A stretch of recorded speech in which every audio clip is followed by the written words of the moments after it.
Hi there, welcome back to a very special episode of ET Now Exclusive, where we're interacting with Cyrille Schwellness, the head of India, Indonesia and Philippines desk at the Economic Department of OECD, based on their latest upgrade coming in on the Indian economy. So let's get into conversation with him and try and understand what's driving this positivity behind India, what's the global outlook in terms of GDP, inflation, where are you seeing India headed? So on that note, Cyrille, hi, and thanks so much for your time today. Welcome to ET Now. And let's begin right there. Give us a sense of what has driven this upgrade that you have seen on the Indian GDP. And on the flip side, you've also cut the India inflation for this year while you've maintained it for the year ahead. Help us understand what are some factors that are driving all of these calls.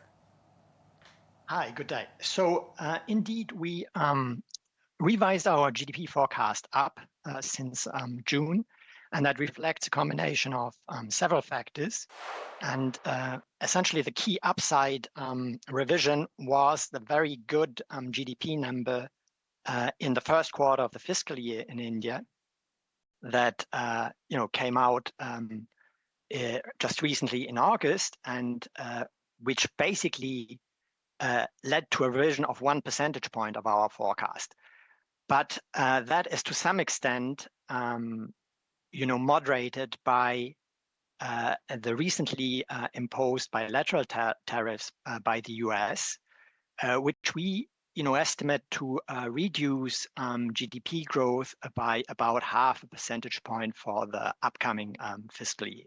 So overall, the combination of these two factors drives an upward revision of 0.4 percentage points for the fiscal year 25-26. And in terms of inflation, the story is essentially that inflation up to now in the fiscal year has been very low in India, so running at around 2.4% since April on average. And that means that for the remainder of the year, we do think that there's going to be some normalization, but we still think that a number around 3% is much more realistic than what we anticipated in June. So we revised the forecast down to 2.9% in the fiscal year 25-26. Okay, so thanks for helping us with that rationale. Let's talk about India's inflation forecast, like you were just talking about. You've trimmed that down to 2.9%. On the back of this, do you see this creating room for more aggressive monetary easing by the RBI or any central bank action that you're expecting here in India? So let me just say that a lot of the low inflation actually in India recently has been driven by low food and energy prices. And core inflation, which excludes volatile food and energy items, is actually still running at around 4% in India. So pretty much at the center of the central bank's inflation target band. So, we do see that inflation has been moderate, but there is still some inflationary pressure in the economy. But on top of that, we recognize that the GST reform that has been recently legislated will actually put further downward pressure on inflation. So we estimate the GST reform to reduce inflation by about 0.3 percentage points over the fiscal year. So we do see, given this low headline inflation, core inflation being somewhere in the center of the target band, but further downward pressure from the GST reform, we do see that there is some more room to reduce the policy rate and have more monetary accommodation, especially given risks to growth from the US bilateral tariffs. Okay, and Cyrille, let's talk about the tariff impact. In your report, you have also noted that you flagged off the higher US tariffs as a drag on India's export. Help us quantify what the extent could be over here, what the weight could be on overall growth when it comes to Indian exports, and what sectors amid exports are likely to feel the deepest impact. Okay, so as you know, the nominal tariff rate imposed by the US is 50%. So that's very high, right? But we have to take into account that there's also a lot of exemptions from this overall tariff rate or the nominal tariff rate, especially for pharmaceuticals, critical minerals, and fuels, which means that the effective, what we call the effective tariff rate, which excludes all these exempted goods, is closer to 35%, according to our calculations. But this remains a very high tariff. So given that the US accounts for about 2% of, or exports to the US account for about 2% of GDP, and we apply a tariff rate about 35% to these exports, we still think that for the fiscal year 25-26, the overall impact might be about 0.5% of GDP. So we think that the US tariffs, if they remain in place, can shave about 0.5% of GDP of GDP growth. Now, in terms of sectors that are most affected, we see a lot of the impact hitting labor-intensive sectors like textiles, gems, and jewelry. So on top of the direct effects on exports, there might be secondary effects on the labor market. So, we think that justifies our, not fully taking into account the very high first quarter numbers and expecting a slowdown in GDP growth over the rest of the fiscal year and lower growth in fiscal year 26-27. So the effect of tariffs, to really briefly summarize, is going to be significant if they remain in place for the full fiscal year.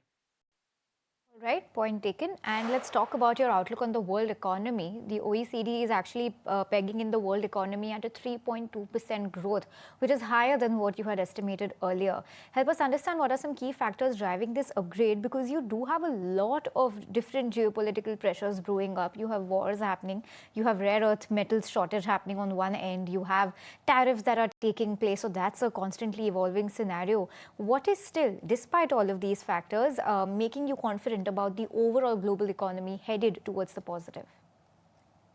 Yes, so we have indeed an upward revision for the global economy, and that reflects essentially that the incoming numbers for the year have been more positive than what we expected in June. So we revise our forecast for the calendar year 2025 up by 0.3 percentage points to 3.2%.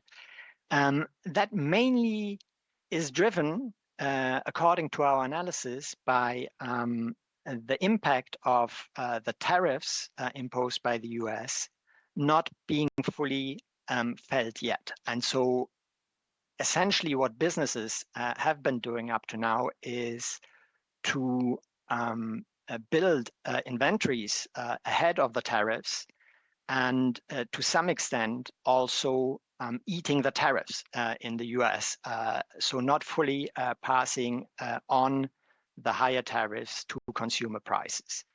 But of course, in a sense, what we expect going forward is not that all is well. We expect actually the impact to be felt later on. So, the economy has been more resilient than we expected early in the year, but we still expect some negative effects from the global trade tensions to be felt over 25 and 2026. Okay, and let's talk about China. We've spoken about US, we've spoken about India, but let's talk about China now. China is forecast to grow at 4.9% and the US at 1.8%. Help us understand, how do these trajectories shape any spillover risks and, in fact, any opportunities for India? Where does India lie amid all of this? Because, like I mentioned earlier, so many geopolitical factors at play. So let me say, within this trade war between, essentially the US and China, we at the beginning of the year, saw a big opportunity for India in the sense that a lot of companies have adopted so-called China plus one strategies, which means instead of producing only in China, looking for alternative production bases elsewhere.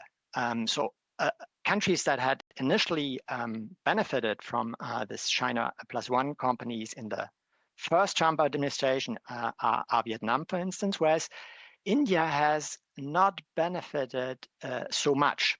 So what we expected this time around is that a lot of companies would actually look to locate their activity in India, given that Vietnam had been singled out as a country that was transshipping and would be slapped with higher tariffs.